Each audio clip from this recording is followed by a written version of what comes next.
Hello बच्चों, good morning बेटा। स्वागत है आपका बायो बूस्ट विद कामना पे। और आज हम करेंगे ऑर्गेनिज्म एंड पॉपुलेशन के क्वेश्चन जो कि मैंने बनाए हैं एनसीईआरटी की हर लाइन से। और यही नहीं, नई एनसीईआरटी को ध्यान में रखते हुए मैंने उसके बढ़िया से नोट्स भी बनाए हैं ताकि आपको चीजें याद रहे। पहले हम क्वेश्चन करेंगे, उसके बाद हम उसका एक्सप्लेनेशन करेंगे, ठीक है। उसके बाद मैं आपको दिखाऊंगी कि एनसीईआरटी में वो क्वेश्चन कहाँ से बना है, ठीक है। तो चलो स्टार्ट करते हैं। और इसे जो नेक्स्ट वाली वीडियो है वो आएगी फिल इन द ब्लैंक्स की फॉर्म में। क्वेश्चन एनसीईआरटी की लाइन उठा के मैं ले आऊंगी, उसके बाद आपको आंसर देना होगा। तो चलो स्टार्ट करते हैं। फर्स्ट क्वेश्चन जो है बेटा वो है कैरिंग कैपेसिटी पे। किस पे है? कैरिंग कैपेसिटी बहुत ही इंपॉर्टेंट कॉन्सेप्ट है। तो चलो, कैरिंग कैपेसिटी एक हैबिटेट में क्या इंडिकेट करती है, ये है हमारा फर्स्ट क्वेश्चन। ऐसे ही मैंने 35 क्वेश्चन बनाए हैं आपके लिए, तो उसके लिए 1 से 35 तक आप क्वेश्चन मार्क करो अपनी रफ नोटबुक में, उसका आंसर लिखो, ठीक है। और उसके बाद अपना आइडेंटिफाई करो कि तुम्हारे कितने मार्क्स कट रहे हैं, तुम्हारे कितने क्वेश्चन रॉन्ग हो रहे हैं, ठीक है। तो जो सही हो रहा है जो क्वेश्चन, उसमें +4 मार्क्स कर लो, और जो गलत हो रहा है उसमें -1 कर लो, ठीक है। उसके बाद अपना स्कोर बताना है कमेंट बॉक्स में। तो चलो स्टार्ट करते हैं। फर्स्ट क्वेश्चन, कैरिंग कैपेसिटी होती क्या है? कि कोई भी पर्टिकुलर एरिया है, उसके अंदर वो कितनी स्पीसीज रख सकता है। मान लो वो 10 हाथी रख सकता है, उसके बाद वो नहीं रख सकता, उसके बाद वो 15 हाथी भी रखेगा, तो क्या होगा? उसकी जो एलिफेंट ग्रास है वो एक्सटिंक्ट हो जाएगी, ठीक है। और जो स्पीसीज उस ग्रास के अंदर छिपती थी, उसको लॉइन वगैरह है, जो भी वहां पे अदर स्पीसीज है, वो उसको आराम से आइडेंटिफाई कर लेंगे, तो वो स्पीसीज भी एक्सटिंक्ट हो जाएंगी। तो जो हैबिटेट है ना, वो डिस्टर्ब हो जाता है। तो कैरिंग कैपेसिटी होती क्या है बच्चों, ये क्वेश्चन है। Maximum population size it can sustain, yes. Total biomass available, इसका कोई मतलब नहीं है, ये डेंसिटी से रिलेशन है जो स्टेटमेंट है इसका। Number of predatory species no, rate of immigration, इसका कोई मतलब नहीं। अब देखो, मैंने आपके लिए नोट्स बनाए हैं नई एनसीईआरटी से। कैरिंग कैपेसिटी क्या होती है बेटा? Maximum possible number of species जो उस एरिया में रह सकते हो, उसके बाद बियॉन्ड दिस नो ग्रोथ।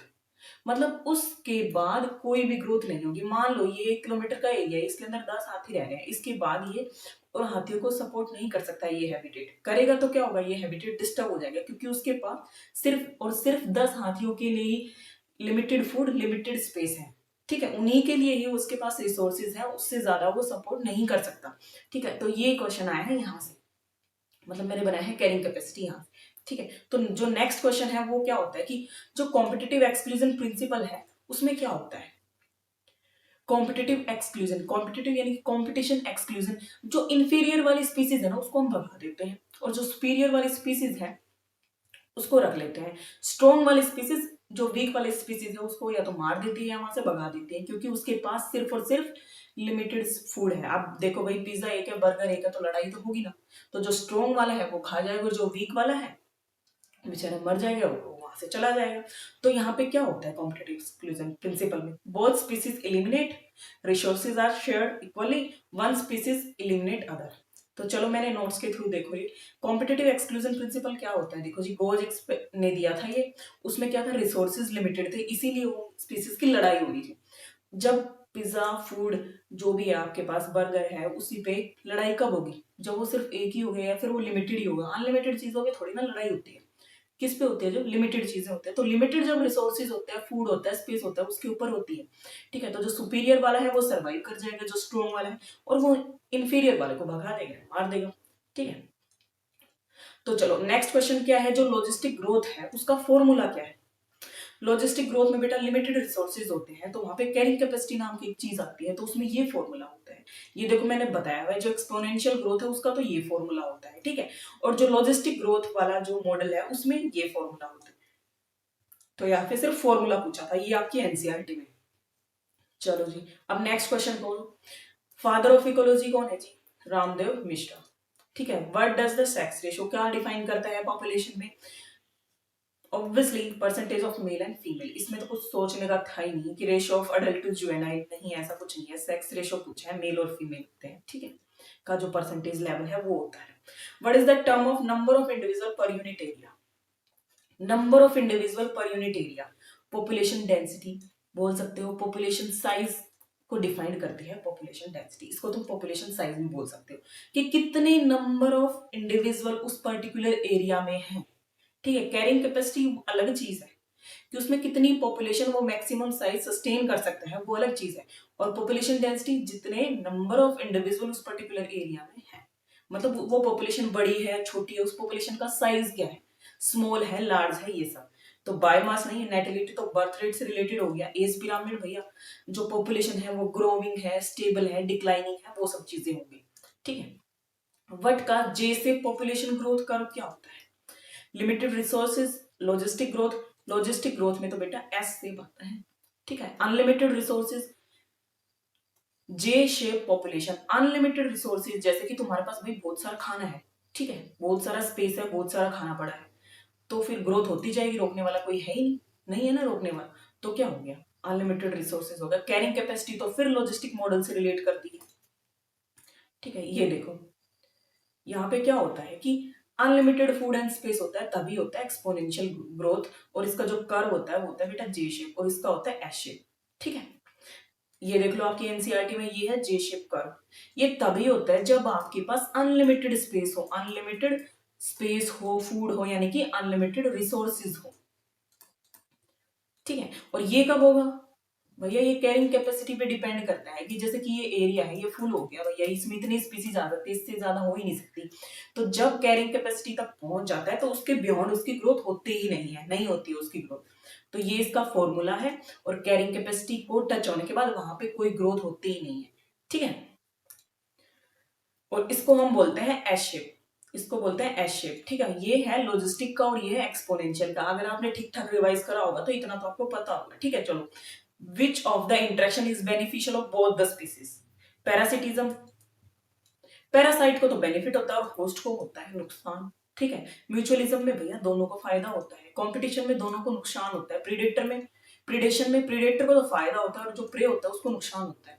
ठीक है। तो दोनों के का बेनिफिट किस में है? म्यूचुअलिज्म में है। दोनों एक दूसरे की हेल्प करते हैं। यही मैंने ऐसे नोट्स बनाए हैं कि म्यूचुअलिज्म में बोथ स्पीसीज बेनिफिट, कंपटीशन में दोनों को हार्म होता है, प्रीडेशन में प्रीडेटर जो है मालिक होता है वो प्रे का शिकार करता है, तो प्रीडेटर का तो फायदा होगा क्योंकि उसका पेट भर गया, है ना, और प्रे का हो गया नुकसान। ऐसे ही पैरासाइट, जैसे कि हमारी बॉडी के ऊपर या कोई भी होस्ट के ऊपर रहते हैं पैरासाइट, तो पैरासाइट को तो नरिशमेंट मिलती है, वहां से खून मिलता है, पानी मिलता है, नरिशमेंट मिलती है, तो उसका तो फायदा हो जाता है। और जिस होस्ट के ऊपर वो सर्वाइव कर रहा है उसका तो नुकसान हो जाता है ना। कमेंसलिज्म भैया, एक को फायदा होता है, दूसरे को कोई फर्क नहीं पड़ता। ठीक है। एमेंसलिज्म में भी यही होता है कि भैया एक को नुकसान हो जाता है और दूसरे को कोई फर्क नहीं पड़ता। ठीक है। ये आपकी एनसीईआरटी का डायग्राम है, यहाँ से देख लेगा। What is the main characteristics of exponential growth model? अभी अभी किया था कि भैया उसके पास अनलिमिटेड फूड स्पेस रिसोर्सेज है, तो क्या होगा, जे शेप तो उसका कर्व होता है। तो यही पूछा है एक्सपोनेंशियल ग्रोथ कर्व में कौन क्या रिलेशन है? रिसोर्स लिमिटेशन नहीं, ये तो एस शेप से है। स्टेडी डिक्लाइन, ये इसका कोई रिलेशन नहीं है। सिग्मोइड ग्रोथ के, सिग्मोइड ग्रोथ कर्व ये भी एस शेप से रिलेट करता है। ठीक है। तो ये हो गया भैया लॉजिस्टिक, ये हो गया एक्सपोनेंशियल का। एक्सपोनेंशियल मतलब ग्रोथ होती जाती है, होती जाती है, रोकने वाला कोई नहीं है, उसके पास बहुत सारा स्पेस है, बहुत सारा खाना पानी है, रहने के लिए बहुत सारी जगह है, तो वो तो गया एक्सपोनेंशियल। और ये हो गया लॉजिस्टिक, जिसके पास और जगह है ही नहीं वो रख ही नहीं सकता किसी और को। ठीक है। What is the common defence mechanism of plant against herbivore? जो प्लांट है वो अपने अंदर क्या मॉडिफिकेशन करते हैं कि वो हर्बीवोरी से बच जाए? एक तो भैया वो देखो मॉर्फोलॉजिकल मॉडिफिकेशन करेंगे, क्या कांटे वगैरह ले आएंगे अपने ऊपर, और दूसरा कोई केमिकल्स रिलीज करने लग जाएंगे हर्बीवोर के लिए ताकि हर्बीवोर खाए और वो बीमार पड़ जाए। ठीक है। तो थ्रोन्स तो मॉर्फोलॉजिकल मॉडिफिकेशन होगी, ब्राइट कलर्स ये सब नहीं करता, ये कोई रिलेशन नहीं है इसका। ठीक है। देखो जी, प्रिडेशन के लिए प्लांट डिफेंस दो चीजें करते हैं, मॉर्फोलॉजिकल डिफेंस और केमिकल डिफेंस।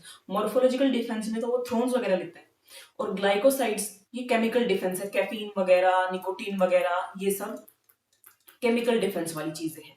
ठीक है। तो इनको खाने से तो हर्बीवोर बीमार पड़ जाता है, और इसको खाने से उसको नुकसान होता है, उसको चुभ जाता है कांटे, तो वो उस प्लांट को खाएगा ही नहीं ना, जिसको कांटे चुभेंगे तो वो उस प्लांट को क्यों खाएगा। ठीक है। एनिमल क्या डिफेंस करते हैं, कैमोफ्लेज, जो एनवायरमेंट है उस जैसा ही रंग कर लेंगे, उसमें छुप जाएंगे ताकि जो प्रेडेटर है वो उसको आइडेंटिफाई ना कर पाए। ठीक है। कुछ पॉइजनस बटरफ्लाई होती है, मोनार्क बटरफ्लाई, जो कि पॉइजन रिलीज करती है अपने प्रीडेटर के लिए। ठीक है। अब है 11th क्वेश्चन, ये क्या है कि कौन सा ऐसा फैक्टर है जो पॉपुलेशन ग्रोथ पे कोई इफेक्ट नहीं डालता? ठीक है। नेटिलिटी भैया बर्थ रेट है, बर्थ रेट जैसे ही होगा तो क्या होगा, पॉपुलेशन तो बढ़ेगी। इमिग्रेशन, बाहर से लोग आएंगे रहने के लिए तो भी पॉपुलेशन बढ़ेगी। इवोल्यूशन का कोई मतलब नहीं है। मोर्टिलिटी अगर होगी, मोर्टिलिटी या डेथ होगी कहीं पे, तो पॉपुलेशन कम होगी, तो इसका आंसर हो गया इवोल्यूशन। पॉपुलेशन एट्रीब्यूट्स क्या होते हैं? पॉपुलेशन की जो कैरेक्टरिस्टिक्स है ना बेटा, वो कितनी है? 5 है। एक तो बर्थ रेट, एक डेथ रेट। बर्थ रेट से तो पॉपुलेशन ज्यादा होगी, ठीक है, डेथ रेट से वो कम होगी। सेक्स रेशो, एज पिरामिड, ठीक है। यहाँ पे इमिग्रेशन, इमाइग्रेशन भी आप कर सकते हो। What type of relationship exist between orchid and mango tree? जैसे कि ये सपोज करो ये मैंगो ट्री है और यहाँ पे ऑर्किड प्लांट चढ़ जाता है, ठीक है, क्योंकि जो फॉरेस्ट होते हैं वहां पे जो प्रॉपर धूप नहीं जा पाती, तो एपीफाइट्स को क्या होता है, ऑर्किड एक एपीफाइट है, उसको क्या होता है कि वो नीचे नीचे रहता है, उसको धूप लगती ही नहीं है। बहुत घने जंगल है तो उसको धूप नहीं पहुंचती, तो वो क्या होता है, मैंगो ट्री का सहारा लेता है, उसके ऊपर चढ़ जाएगा, उसकी बेल उसके ऊपर ग्रो करेगी, फिर क्या होगा, उसको ऊपर तक उसको धूप मिल जाएगी। तो इसमें मैंगो प्लांट का तो कोई भाई वो नरिशमेंट भी नहीं ले रहा मैंगो प्लांट से, तो उसको कोई हार्म नहीं पहुंच रहा। तो यहाँ पे क्या होता है, ऐसा कौन सा रिलेशनशिप है जो ऑर्किड और मैंगो ट्री को करता है? Mutualism, no. इसमें दोनों का फायदा होता है, यहाँ पे मैंगो ट्री का कोई फायदा नहीं हो रहा है तो सिर्फ किसका, एपीफाइट का फायदा हो रहा है, लेकिन मैंगो ट्री का कोई नुकसान भी तो नहीं हो रहा ना। तो कमेंसलिज्म का एग्जांपल है कि जो एपीफाइट है उसको तो फायदा हो रहा है और जो मैंगो प्लांट है उसको कोई फर्क नहीं पड़ रहा है, ठीक है। अब देखो ये है कमेंसलिज्म के एग्जांपल, ऑर्किड एपीफाइट है एक, और मैंगो पे कोई इफेक्ट नहीं पड़ता। बेनिफिट किसको मिलता है, ऑर्किड को बार्निकल्स ऑन वेल्स, वेल के ऊपर बार्निकल्स चिपक जाते हैं वो। क्लाउनफिश, सी एनिमोन, ये जो सी एनिमोन होता है उसके टेंटिकल्स में क्लाउनफिश छुप जाती है ताकि वो अपने प्रेडेटर से बच सके, ठीक है। ऐसे कौन सा पॉपुलेशन एट्रीब्यूट है जो कि रेफर करता है एज डिस्ट्रीब्यूशन को? जैसे कि भाई 0 से लेके 14 तक इसमें, 14 से लेके जो फर्टाइल एज है 45 तक इसमें, जो नॉन फर्टाइल एज है 50 से ऊपर है वो इसमें। तो ऐसे कौन सा डिस्ट्रीब्यूशन होता है बेटा, बताओ। एज पिरामिड ही तो एक ऐसी चीज है जिसमें हम लोगों को उसकी एज के हिसाब से रख सकते हैं, ठीक है। जैसे कि ये है, ये एक्सपेंडिंग या ग्रोइंग पॉपुलेशन, ठीक है, यहाँ पे बच्चे लोग, यहाँ पे जो यंग जनरेशन है, जो फर्टाइल कपल्स हैं वो, और जो बूढ़े लोग हैं जो फर्टाइल कपल्स नहीं है, वो सारी चीजें, ठीक है। ये स्टेबल पॉपुलेशन है, ये डिक्लाइनिंग पॉपुलेशन है। स्टेबल पॉपुलेशन में क्या होता है, रिप्रोडक्टिव और प्री रिप्रोडक्टिव सेम सेम होता है नंबर उनका, ठीक है, सेम सेम रिलाई करता है उनका रेशियो। और यहाँ पे बच्चे बहुत कम है लेकिन यंग जनरेशन ज्यादा है और बूढ़े भी लोग कम है, तो ये डिक्लाइनिंग पॉपुलेशन। अगर बच्चे ही कम होंगे तो जो आगे कैसे बढ़ेगा, है ना। तो डिक्लाइनिंग पॉपुलेशन ऐसे। तो एज पिरामिड का मतलब क्या होता है कि भाई हम जो एज रेशियो होता है एज के हिसाब से उसको डिस्ट्रीब्यूट करते हैं। What is the R of population growth equation? R क्या है बेटा, आर है इंट्रिंसिक रेट ऑफ ग्रोथ, ठीक है, of natural increase, natural increase. जैसे कि आर को हम इससे डिनोट करते हैं और इसका जो फॉर्मूला होता है बर्थ माइनस डेथ, मतलब कि नेचुरल इंक्रीज कितना हुआ, कोई पॉपुलेशन है उसमें कितने लोगों ने जन्म लिया और कितने लोगों की डेथ हुई, ठीक है, कि वो पॉपुलेशन वही ग्रोइंग है कि स्टेबल है। तो आर बहुत ही मैटर करता है। आर का फॉर्मूला बी माइनस डी, और आर को हम किससे डिनोट करते हैं, आर से, और इसको बोलते क्या है, इंट्रिंसिक ग्रोथ रेट, ठीक है। आप देखो ग्रोथ मॉडल दो थे, एक्सपोनेंशियल ग्रोथ और लॉजिस्टिक ग्रोथ। जो एक्सपोनेंशियल ग्रोथ है वो तो ज्यादातर आर पे ही डिपेंड करती है। ये इसका फॉर्मूला बर्थ माइनस डेथ मैंने बताया हुआ है, ये इसका इंटीग्रल फॉर्मूला है, और इस पे भी पीवाईक्यू आया हुआ है कि जो ई है वो किसको डिनोट करता है, बेस ऑफ नेचुरल लोगरिथम को, ठीक है। अब देखो question number 15, what does two predators play in an ecosystem? Predator का क्या रोल होता है इकोसिस्टम के अंदर? Increase prey number. अगर प्रीडेटर ज्यादा हो गए, सोचो अगर प्रीडेटर ज्यादा हो गए तो वो तो प्रे को मार के खाता है, तो प्रे की स्पीसीज तो एक्सटिंक्ट हो जाएंगी ना। तो क्या वो प्रे के नंबर को इंक्रीज कर सकते हैं? नहीं है, ये इससे रिलेशन ही नहीं है इसका। मेंटेन स्पीसीज डाइवर्सिटी, हाँ, प्रीडेटर प्रिडेशन जो है वो प्रे और प्रीडेटर की स्पीसीज को कंट्रोल में रखता है, उनकी जो स्पीसीज हैं वो कंट्रोल में रहती है, उनका नंबर कंट्रोल में रहता है। ठीक ठाक प्रीडेटर प्रेजेंट हो गए तो ठीक ठाक प्रे प्रेजेंट हो गया। अगर प्रीडेटर एक्सटिंक्ट हो गया तो प्रे बहुत सारे हो जाएंगे, अगर प्रीडेटर ज्यादा हो गए तो प्रे नहीं रहेंगे, प्रे एक्सटिंक्ट हो जाएंगे। तो ये मेंटेन करता है स्पीसीज डाइवर्सिटी को। प्रोमोट पैरासिटिज्म, नहीं ऐसा कुछ नहीं है, यहाँ पे प्रिडेशन होता है। रिड्यूस कंपटीशन, नहीं ऐसा कुछ नहीं है, ये तो इंक्रीज करता है कंपटीशन, ठीक है। प्रिडेशन क्या होता है, मेंटेन करता है स्पीसीज डाइवर्सिटी को। आप देखो ये कंट्रोल प्रे पॉपुलेशन, सिर्फ इतना ही काम करे तुम्हारे इस क्वेश्चन के लिए। तो what is the characteristics of logistic population growth? देखो जी, एक होता है एक्सपोनेंशियल, एक्सपोनेंशियल उसका ग्राफ कैसा होता है, जे शेप, और एक होता है लॉजिस्टिक, उसका होता है एस, और वो ग्रोथ इसके पॉसिबल नहीं है, कैरिंग कैपेसिटी के ऊपर उसकी ग्रोथ पॉसिबल नहीं है। तो देख लो लॉजिस्टिक मॉडल से क्या रिलेशन है, ये जो स्टेटमेंट है इसमें कौन सी सही है, एक्सपोनेंशियल इंक्रीज नहीं, ये तो जे से रिलेटेड है। Lag phase and carrying capacity, हाँ ये वाली चीज सही है। सडन पॉपुलेशन क्राइस ऐसा नहीं होता, नो एनवायरमेंटल लिमिट्स ऐसा कुछ नहीं है यहाँ पे। इसने पूछा है कि भाई जो लॉजिस्टिक मॉडल है वो इस स्टेटमेंट में से कौन कौन सी चीज है उसमें, तो एक तो लैग फेज बताया है इसमें, एक तो बताया लैग फेज और एक है कैरिंग कैपेसिटी। कैरिंग कैपेसिटी मैं आप तक आपको 3 बार बता चुके हैं, तो चलो लैग फेज। लैग फेज वो चीज होती है बेटा जब स्पीसीज अपने हैबिटेट में अपने आप को अडेप्ट करती है, मतलब थोड़ा उनको टाइम चाहिए कि उनको ग्रोथ करने के लिए, उस जो एनवायरमेंट है उसमें अडेप्ट होने के लिए, तो वो तो फेज है लैग फेज, जब उन स्पीसीज की कोई ग्रोथ नहीं होती, ठीक है, वो आराम से उस एनवायरमेंट में रहती है, उसको अडेप्ट करती है थोड़े दिन, ठीक है। तो लैग फेज में कोई ग्रोथ नहीं होती, लॉग फेज में बढ़िया से ग्रोथ होती है, ये तो तुमने फिजिक्स में भी पढ़ा होगा कि लैग फेज में कोई ग्रोथ नहीं होती, लॉग फेज में ग्रोथ होती है। कैरिंग कैपेसिटी जब उसको टच कर जाती है तो उसके बाद उस पॉपुलेशन में कोई ग्रोथ नहीं होती। तो अपनी लॉजिस्टिक की पता है तुम्हें, लिमिटेड और limited resources, carrying capacity, lag और लॉग फेज, ठीक है। अब है question number 17, what is the term of organism living closely together. ये इस चैप्टर से नहीं है पर सिम्बायोसिस इसका आंसर है, ठीक है, गलती से आ गया। How do plant typically defend mechanism from herbivores, herbivores से वो कैसे अपने आप को डिफेंड करते हैं, कैसे बचाते हैं। तो अभी मैंने बताया था कि मॉर्फोलॉजिकल डिफेंस, या तो अपने ऊपर कांटे ले आएंगे या फिर केमिकल रिलीज कर देंगे, टॉक्सिन्स रिलीज कर देंगे ताकि हर्बीवोर जो है वो बीमार पड़ जाए।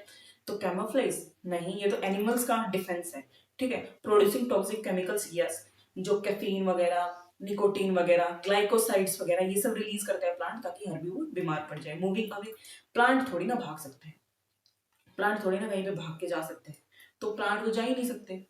मूविंग अवे कैसे होगा, उनकी तो रूट होती है ना जमीन में, तो कैसे जा सकते हैं। ग्रोइंग क्विकली, नहीं ऐसा नहीं है कुछ भी। Which organism in an ectoparasite, ectoparasite जो कि पैरासाइट का जो एक्सटर्नल है ना वो होता है होस्ट। जो एंडोपैरासाइट होते हैं वो आपकी इंटेस्टाइन में, लीवर में, लंग्स में, यहाँ पे होते हैं, उनका जो होस्ट होता है वो अंदर के साइड होता है, कि बॉडी के अंदर होता है, ठीक है। टेपवर्म एक एंडोपैरासाइट है, लीवर फ्लूक भी एंडोपैरासाइट है, लाइस और टिक्स जो है वो होता है एक्टोपैरासाइट, ठीक है। लाइस आपके सर में जो है, टिक्स जो कुत्तों के ऊपर होती है, डॉग्स के ऊपर होती है, कॉपीपोड्स और मरीन फिश, ये कर्स्कुटा प्लांट और हेज, ये सब एक्टोपैरासाइट्स के एग्जांपल है। एंडोपैरासाइट का टैपवर्म, और आपके अंदर इंटेस्टाइनल पार्ट में और इन सब में जो भी पैरासाइट सर्वाइव करते हैं उनको एंडोपैरासाइट कहते हैं, ठीक है, क्योंकि वो बॉडी के अंदर होते हैं, लीवर, किडनी, लंग्स और आरबीसी इनके अंदर, ठीक है। तो चलो question number 20, which interaction result in one species being harmed and other is unaffected। One harm होती है और दूसरी को कोई फर्क नहीं पड़ता। ये एग्जांपल है किसका, जब हम एंटीबायोटिक्स बनाते हैं ना बैक्टीरिया से, इन सब से, तो एमेंसिलिज्म एक एंटीबायोटिक जब हम बनाते हैं तो केमिस्ट्री में इसका यूज है एंटीबायोटिक्स बनाने में, तो ये याद रखना। ये पीवाईक्यू भी आया हुआ है, मैंने पीवाईक्यू करवाया है उसमें, तुम देख लेना, ठीक है।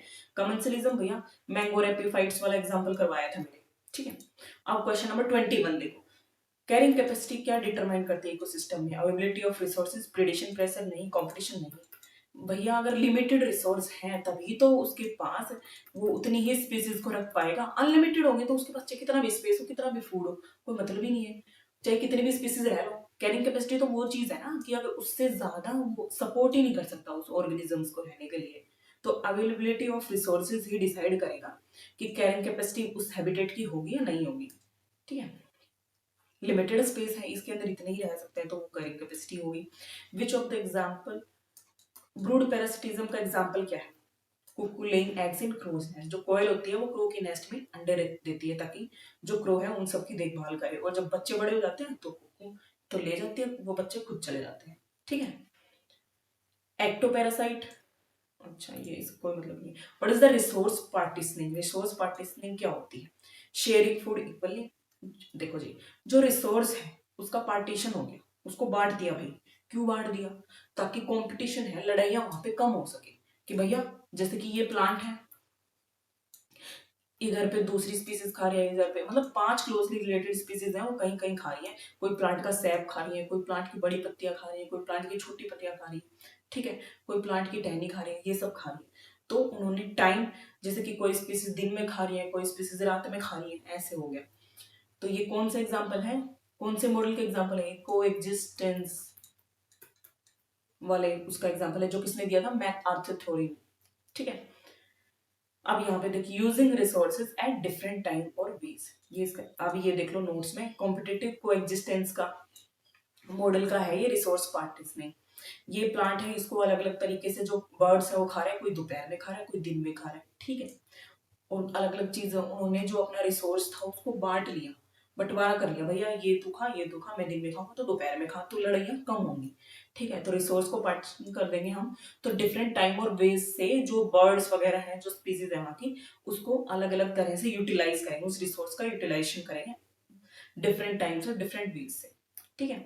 अब है question number 24, what is the meaning of population density. Population density का मतलब अभी करवाया था। पॉपुलेशन डेंसिटी क्या होती है बेटा, उस पॉपुलेशन का साइज बताती है, वो कितनी नंबर ऑफ स्पीसीज उस पर्टिकुलर एरिया में है, ठीक है। साइज कैसे भैया, पॉपुलेशन लार्ज है कि स्मॉल है, तो आप देख लो इसका आंसर कौन सा है, total biomass in region, number of individual per unit area. यही पॉपुलेशन डेंसिटी की डेफिनेशन अगर आपने एनसीईआरटी रिवाइज भी करी होगी ना, तो आपको ये स्टेटमेंट पता होगी, ठीक है। कि जो पॉपुलेशन डेंसिटी होती है वो क्या होती है, number of individual per unit area. Number से बता सकते हो तुम, बायोमास से बता सकते हो, परसेंट कवर से बता सकते हो। जरूरी थोड़ी है तुम जैसे कि एक पौंड, ठीक है, वो 100 मीटर में है, उसके अंदर पता नहीं कितने फिशेज है, तुम उनको गिन सकते हो क्या, परसेंट कवर बता सकते हो, ठीक है। कि ये जो पौंड है इसके भैया इतने एरिया में, थोड़े से एरिया में इतनी फिश है, 100 फिश है, तो पूरे उसको 10 से मल्टीप्लाई कर दोगे कि ये इसका 10 गुना है इस पौंड का, तो अप्रोक्स इसमें इतनी स्पीसीज होगी, तो सारी जो फिशेज हैं उसको तुम गिन थोड़ी ना सकते हो, तो तुम उसको परसेंट कवर से, बायोमास से, इनसे बता सकते हो, ठीक है। ये पॉपुलेशन डेंसिटी लार्ज हो सकती है, स्मॉल हो सकती है, डिपेंड नहीं कर सकती किसी नंबर पे, जरूरी नहीं है कि तुम नंबर से उसका पता लगा सको, ठीक है। कई ऐसे फिशेज या स्पीसीज होती हैं जिसको तुम नहीं गिन सकते, ठीक है, तो उसका परसेंट कवर तुम कितना होता है। जैसे कि एक बेनियन ट्री है, उसके पास बहुत सारे एपिफाइट्स हैं, लेकिन डेंसिटी तो यहाँ पे ज्यादा है। जो प्लांट है यहाँ पे इसके पास बेनियन ट्री के नीचे जो प्लांट है, ठीक है, मैंने प्लांट का नाम नहीं लिखा, तो इन्होंने बहुत सारा एरिया कवर किया हुआ है, इसकी पॉपुलेशन डेंसिटी तो इसकी ज्यादा है और इसका नंबर कम है, इसका नंबर ज्यादा है, इसका नंबर कम है, लेकिन ये तो देखो कि जो बेनियन ट्री है उसका इन प्लांट्स के ऊपर कितना ज्यादा इफेक्ट है, कितना ज्यादा इफेक्ट है, ठीक है। बायोमास इसका ज्यादा है, पॉपुलेशन डेंसिटी इनकी ज्यादा है, तो जरूरी नहीं है कि तुम नंबर से ही मेजर कर सको पॉपुलेशन डेंसिटी को, बायोमास से, इन सब से भी मेजर कर सकते हो कि उसने कितना परसेंट एरिया कवर किया होगा, ठीक है।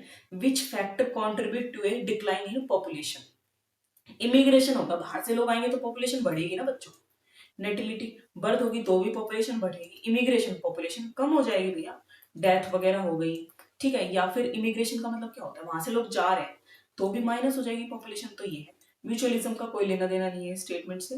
पॉपुलेशन ग्रोथ देखो जी, ये जो दो चीजें हैं डेथ और इमिग्रेशन, इससे क्या होगा, जो पॉपुलेशन है उस पर नेगेटिव इफेक्ट डालेंगे, और जो बर्थ और इमिग्रेशन रहे हैं वो पॉजिटिव इफेक्ट डालेंगे, ठीक है। क्योंकि वहां पे लोग आ रहे हैं तो पॉपुलेशन में लोग ऐड हो रहे हैं, और यहाँ से तो लोग जा रहे हैं तो पॉपुलेशन में माइनस हो रहे हैं। तो what shape does the logistic population growth curve exhibit।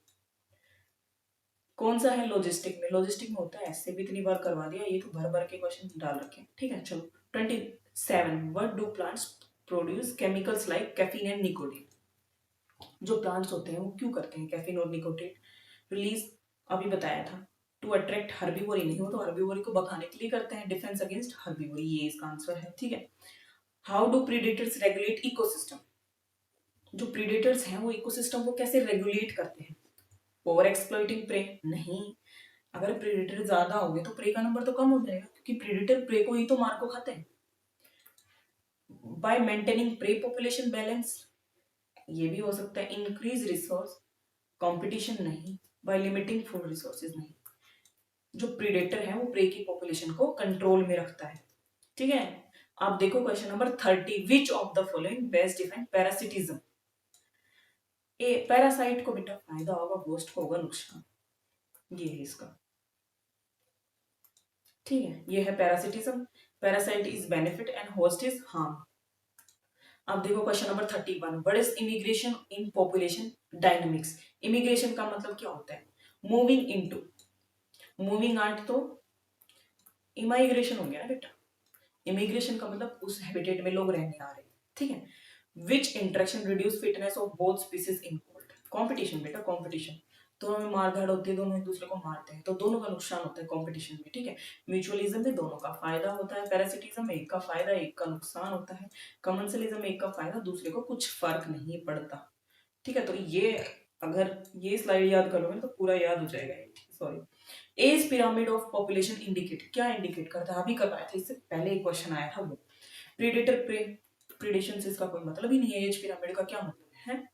Resource availability नहीं, growth status of a population, कैसे ग्रोथ स्टेटस बताएंगे, जैसे कि ये लोग ज्यादा है, ये लोग कम है, उससे कम है, ये लोग उससे कम है, ये तो एक्सपेंडिंग पॉपुलेशन है, ठीक है। यहाँ पे ये स्टेबल है, जो प्री रिप्रोडक्टिव रिप्रोडक्टिव है ये सेम सेम इनका जो रेशियो है वो लाई करता है, ठीक है। तो ये तो स्टेबल पॉपुलेशन और ये डिक्लाइनिंग पॉपुलेशन है, देखो यहाँ पे कम लोग हैं, ठीक है, जो बच्चे हैं वो बहुत कम है और बूढ़े भी कम है, सिर्फ यंग जनरेशन ज्यादा है, ठीक है। अब देखो question number 34, what does the term natality refer, अभी तो बताया था बच्चे, बर्थ रेट होता है, मोर्टेलिटी डेथ रेट होता है, number of death in a population no, ये ठीक है, बर्थ रेट नेटिलिटी और डेथ रेट मोर्टेलिटी, ठीक है। What type of interaction occur when one species benefit and other is unaffected? Commensalism example करवाया था ना उसका, क्या, mango epiphytes barnacles on whales, ठीक है। और सी एनिमोन वाला एग्जाम्पल कि जो क्लाउन फिश होती है वो सी एनिमोन के जो टेंटिकल्स है उसके अंदर फंस जाती है, ठीक है। सी एनिमोन को कोई फर्क नहीं पड़ता, लेकिन जो क्लाउन फिश होती है वो अपने प्रीडेटर से बच जाती है, तो क्लाउन फिश का फायदा हो जाता है और इसको कोई फर्क नहीं पड़ता। एपिफाइट्स और मैंगो ट्री के बीच में भी यही रिलेशन होता है, ठीक है। तो चलो अब देखना आपके कितने क्वेश्चन 35 में से सही हुए और कितने रॉन्ग हुए, ठीक है। तो कमेंट बॉक्स में बताना, और इसके बाद में लेके आऊंगी एनसीईआरटी की हर लाइन से क्या क्वेश्चंस किसकी फॉर्म में, फिल इन द ब्लैंक्स की फॉर्म में। तो तब तक के लिए बाय बाय, 2 दिन बाद ही वीडियो डल जाएगी, तो फिर वो उस क्वेश्चंस को करना और बार बार प्रैक्टिस करो, ठीक है। जितना प्रैक्टिस करोगे ना उतना कॉन्फिडेंस आएगा, तो बार बार रिवाइज करो, प्रैक्टिस करो, कोई चीजें याद नहीं होती है उसको लिखो दोबारा से, उसको बार बार रिवाइज करो।